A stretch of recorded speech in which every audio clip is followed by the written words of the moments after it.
오늘은 양도세에 대해서 뭐 이렇게 저렇게 한번 논의를 한번 해본 시간을 좀 가졌는데, 자, 그러면 올해에 대한 집값에 대한 전망은 인수위의 발표에 대한 거를 근거를 토대로 해가지고 전망을 해보면 다소 급격한 상승은 이루어지지 않을 것이다. 지금 현 상태로서는요, 발표가 어저께 틀리고 오늘 틀리고, 무슨 발표가 틀리냐? 정부 발표와 인수위 발표가 틀리거든요. 아마 상황을 지켜보는 많은 국민들이 힘들어할 겁니다.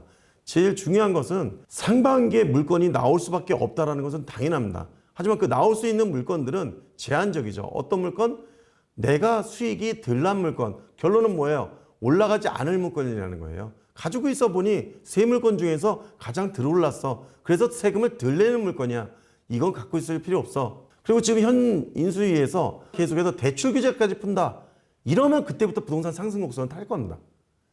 단기적인 매물이 나와서 가격이 마이너스 0.001% 정도, 0.02%가 일주 간격으로 떨어질 수 있어요. 그래서 한 달 정도 뭐 마이너스 1% 정도 떨어질 수는 있겠지만, 그것이 하락으로 해서 15%, 20% 떨어진다고 지금 얘기하는 방송도 많거든요.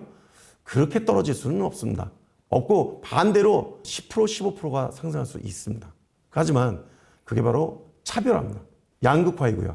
부동산의 양극화 차별화는 미국에서 보면 비버릴스와 할렘과가 공존하듯이 이쪽 지역이 미래 가치가 추가적으로 발생하게 되면 공급을 해주는 입장에서도 그곳에 새로운 물건을 더 주고 싶고 브랜드 가치가 더 높은 민간 사업자가 들어오려고 할 겁니다. 지금 현 정부는 뭘 하고 있어요? 공공임대, 공공주택을 짓는 게 주 목적이고, 지금 서민주거 안전대책을 내세우고 있지만 차기 정부는 지금 원하는 것이 뭐예요? 민간주도, 민간 재개발, 민간 재건축이란 말이에요. 거기에 국가가 도움을 주겠다. 뭘로? 규제 완화로. 그렇게 되면 부동산 가격은 상승할 수밖에 없죠. 이런데 이런 상태에서 몇 년간, 제가 볼 때는 3, 4년간은 부동산 가격이 떨어질 수 없는 상태로 만들어 놔 있는 현 정부이기 때문에 차기 정부가 인수해도 부동산 가격을 잡는 것보다는 최대한 적게 올라가는 걸로 해서 5년 뒤, 10년 뒤에 부동산은 잡힌다. 이것을 시그널로서 계속 여러분들께 알려줘야 될 거예요. 그래서 인수위가 이번에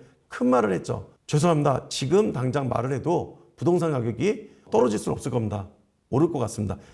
오늘 아침에 원희룡 국토부 장관 내정자가 말을 했습니다. 이 발언의 가장 큰 이유는 이제부터 부동산 가격이 오를 수밖에 없는 이유조차 말하면서 나가겠다는 지금 국민의힘의 발언이고요.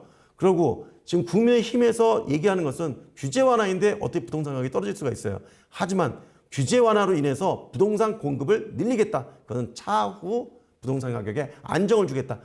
지금 현재는 아픔을 갖고 있겠지만 욕을 먹어도 밀고 나가서 공급을 해주겠다라는 시그널입니다.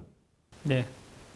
어쨌든 아까 우리가 초반에는 부동산 가격이 하향된다라고 네, 하향이 0.01 정도. 하향됐다가 한 3년, 4년을 보게 되면 반드시 상승 곡선을 그릴 것이다. 예, 예. 네, 이렇게 정리를. 예, 그 상저하고라는 얘기가, 상저는 이제 어떻게 보면 1월부터 6월을 나타내는 거거든요. 네.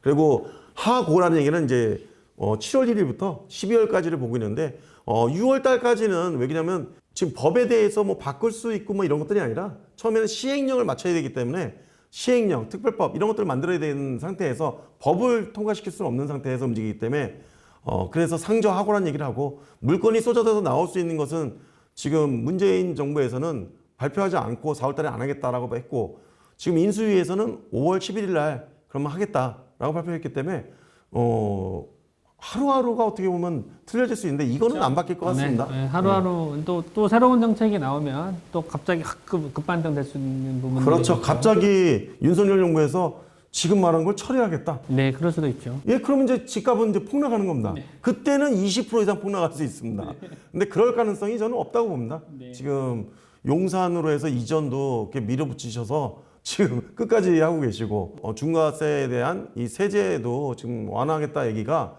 지금 6월 선거가 있는데도 그쵸. 그걸 직접적으로 밀어붙이고 있는 것이 윤석열 정부의 특징인 것 같아요.